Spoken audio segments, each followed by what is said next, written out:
पता नहीं कहां चली गई।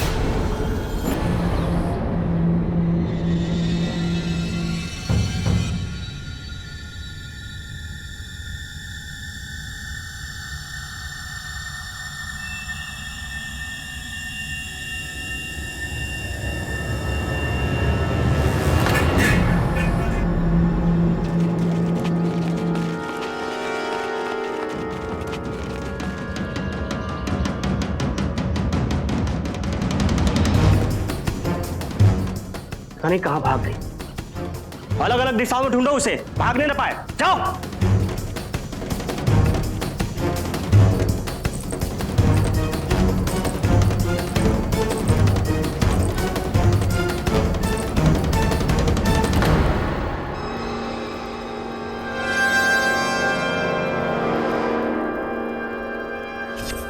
तुम्हारा बचना असंभव है। हमें माफ कर दीजिए राजकुमार द्रुपद।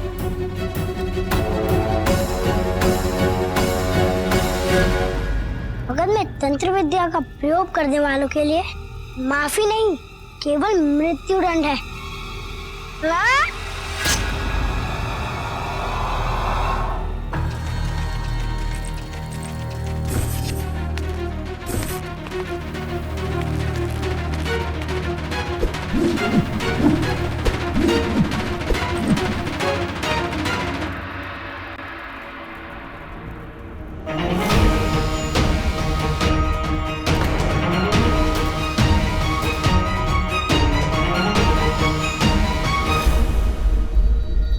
ये तो रानी सुब्रसी का कक्ष है।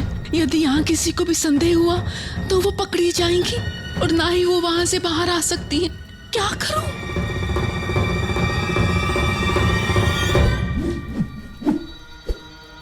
ऋषि भैया की भांति मैंने भी सभी कठिनाइयों का सामना करना सीख लिया है और सियामक भैया की भांति मेरी तलवार ने भी आधे से अधिक शत्रुओं को मार डाला है।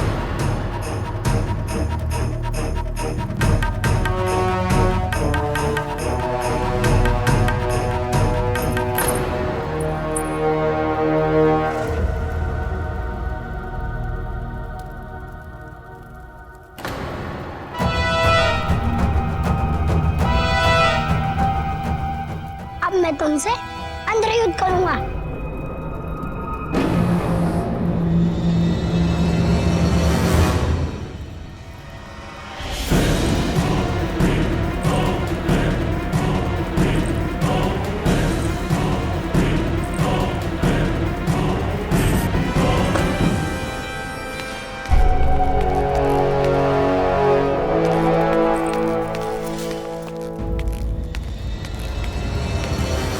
पाकशाला से एक सेविका भागकर आई है। क्या तुमने उसे देखा है? तुम कौन हो? क्या हो रहा है यहाँ?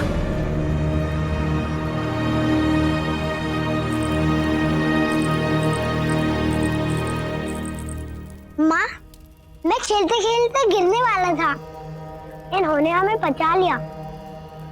तुम कौन हो? जी मैं सेविका हूँ। ये तो नई दासी है।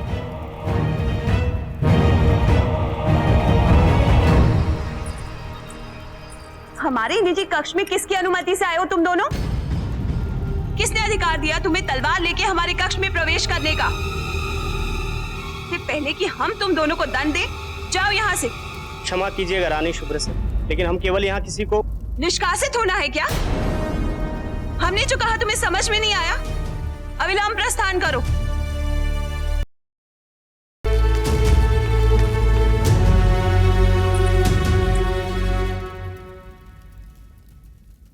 तुम चिंता मत करो, हम तुम्हारे आभारी हैं कि तुमने हमारे पुत्र की रक्षा की।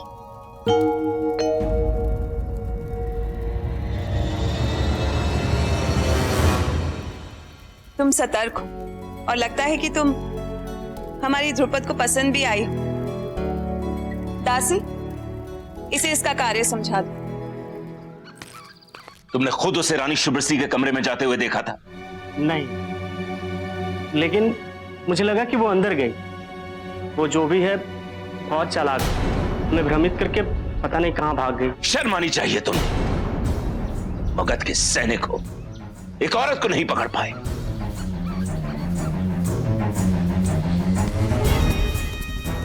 मुझे शक है कि वो कोई साधारण दासी नहीं, आचार्य चाणक्य की कोई गुप्तचर ही होगी। मीर खुरासन को संदेह अवश्य हुआ है, किंतु वो सेविका को पकड़ नहीं पाया। किंतु आचार्य, संदेह हुआ है मीर को तो वो चुप नहीं बैठेगा, हमें कुछ करना होगा। नहीं, अभी तो उन्हें रानी शुभ्रसी की सेविका बनकर ही रहने दो। शीघ्र ही उनके पुत्र से उनका मिलन होगा और संपूर्ण सत्य प्रकट हो जाएगा।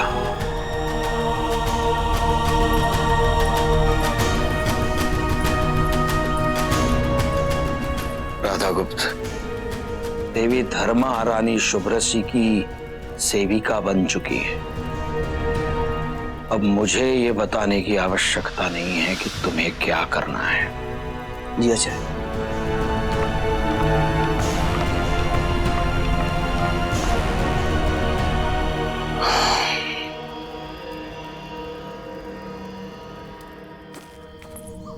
आपको पाटलिपुत्र से दूर जाना होगा, इतना दूर कि आपको कोई ढूंढ ना सके। इसमें पर्याप्त मात्रा में स्वर्ण है कि आप अपना संपूर्ण जीवन आराम से व्यतीत कर सकती हैं।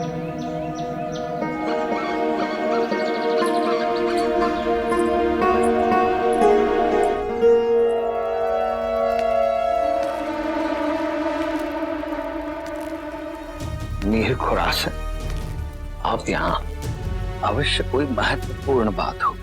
आज मैं और मेरे कुछ सैनिक राजभवन के शाही बावर्ची खाने में कुछ पूछताछ करने गए थे। मुझे देखते ही वहां एक दासी घबराकर भाग निकली। मेरे सैनिकों ने उसका पीछा किया, लेकिन उसे पकड़ नहीं पाए। मुझे शक है कि वो मेरी गुप्तचर है। हाँ, मगध की सुरक्षा के लिए ऐसा करना पड़ता है। मगध की हिफाजत मेरी जिम्मेदारी है। अवश्य, आपका ध्यान तो सतत सीमा पर रहता है।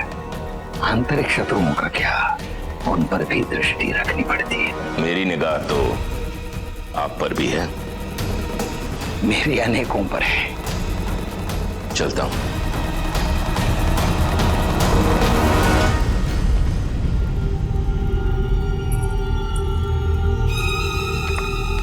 कस्तूरी, सेविका पर दृष्टि रखो।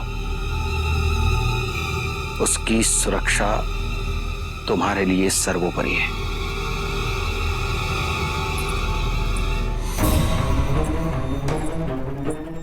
अब मेरी दो चिंताएं शेष हैं। राजा जिराज और देवी हेलेना क्या योजना बना रहे हैं, और दूसरी, कल अंध युद्ध प्रतियोगिता में अशोक का प्रदर्शन कैसा होगा।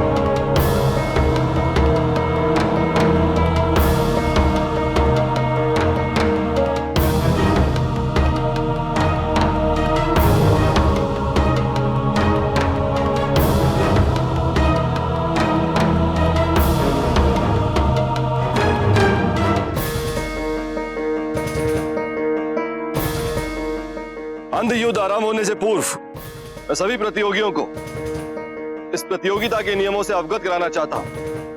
कुल मिला के इस प्रतियोगिता में 15 प्रतियोगी, और प्रत्येक प्रतियोगी को अपनी आंखों पर पट्टी बांधकर इन 3 योद्धाओं का सामना करना होगा।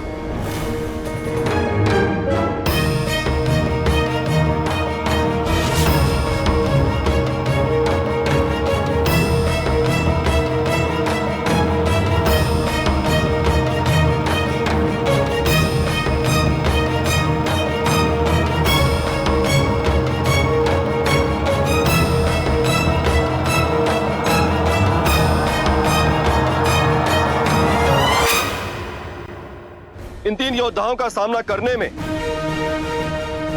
प्रतियोगी की तीव्रता, उसकी दक्षता के आधार पर उसे अंक प्राप्त होंगे। यह प्रतियोगिता सूर्यास्त होने तक चलेगी। यदि सूर्यास्त हो जाता है और कुछ प्रतियोगी शेष रह जाते हैं तो उनके लिए अंत युद्ध कल से आरंभ होगा। स्मरण रहे, जिस युद्ध में दोनों नेत्र बंद हो जाते हैं उसमें तीसरे नेत्र का उपयोग ही सफलता का एकमात्र उपाय होता है। तीसरा नेत्र अर्थात मन। प्रतियोगियों को अपने प्रदर्शन के आधार पर ही अंक प्राप्त होंगे। पिछले चरण में प्रतियोगियों को जितने अंक प्राप्त हुए हैं उनमें अंध युद्ध में पाए हुए अंकों को जोड़कर यह निर्धारित किया जाएगा कि तुम 15 प्रतियोगियों में वो कौन से 10 प्रतियोगी हैं जो अगले चरण में प्रवेश करेंगे। किसी और का तो पता नहीं, तो मैं स्वयं के लिए विश्वास के साथ कह सकता हूं कि तृतीय चरण में मेरा प्रवेश निश्चित है। इस चरण में मुझे भ्राता सुशीम से अधिक अंक अर्जित करने और मैं करूंगा। हे ईश्वर, मेरी यही प्रार्थना है कि तीसरे चरण में प्रवेश करने वाले 10 विद्यार्थियों में मेरा भी नाम हो। अंध युद्ध आरंभ हो।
प्रदर्शन के लिए बधाई।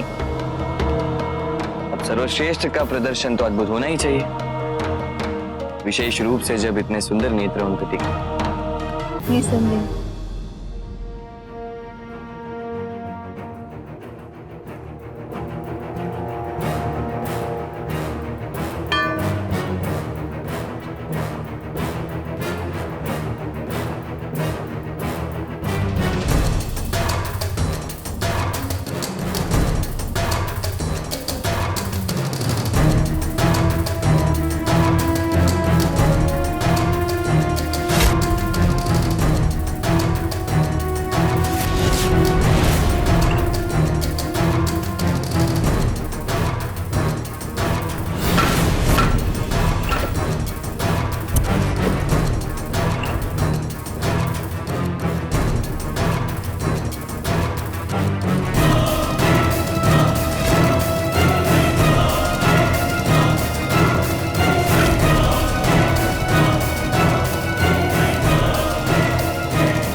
राजकुमार श्यामक का प्रदर्शन भी कुछ कम नहीं है।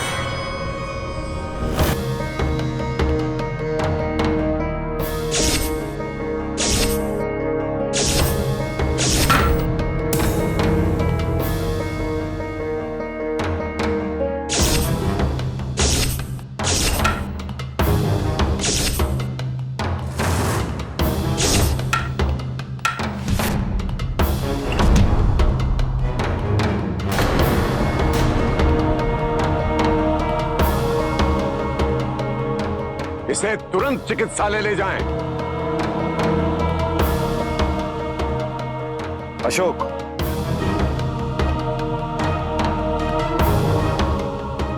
पता नहीं इसका क्या होगा। अशोक के लिए प्रतियोगिता कल रखें,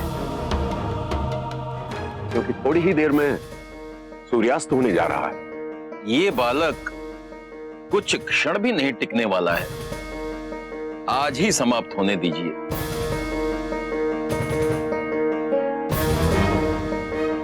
कभी किसी को रुई की भांति डुलते देखा है?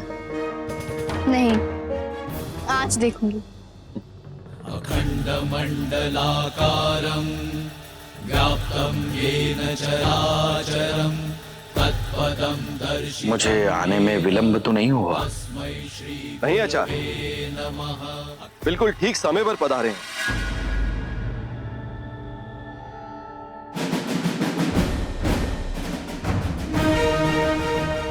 जय जननी।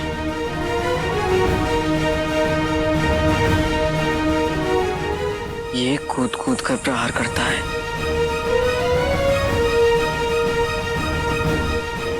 ये पीछे से प्रहार करता है,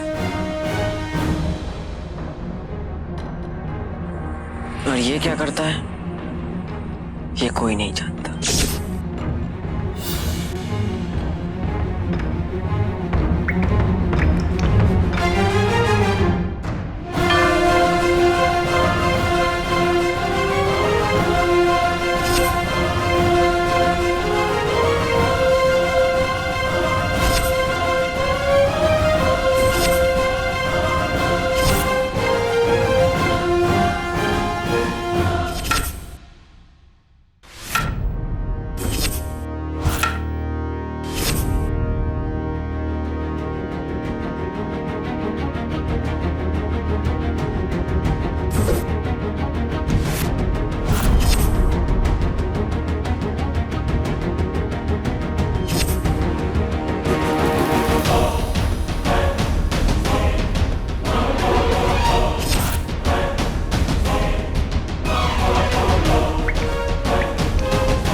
हो चुका है और प्रतियोगिता के नियम के अनुसार अशोक को यह युद्ध कल पुनः आरंभ करना होगा।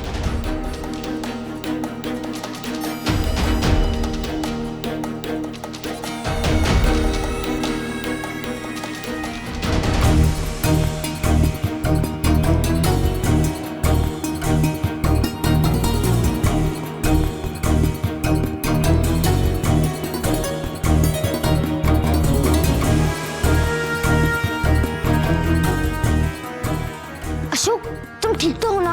मैंने प्रयास तो बहुत किया, किंतु उस योद्धा को मार ना सका। कल तुम्हें फिर से अवसर मिलेगा। परिणाम तो वही होना है जो आज था।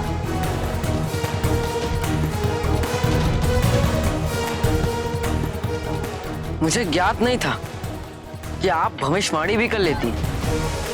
और मुझे ज्ञात नहीं था कि तुम्हें अपने भविष्य के बारे में इतना भ्रम है। कल तुम्हें चिकित्सालय भेजे जाने की साक्षी मैं बनूंगी।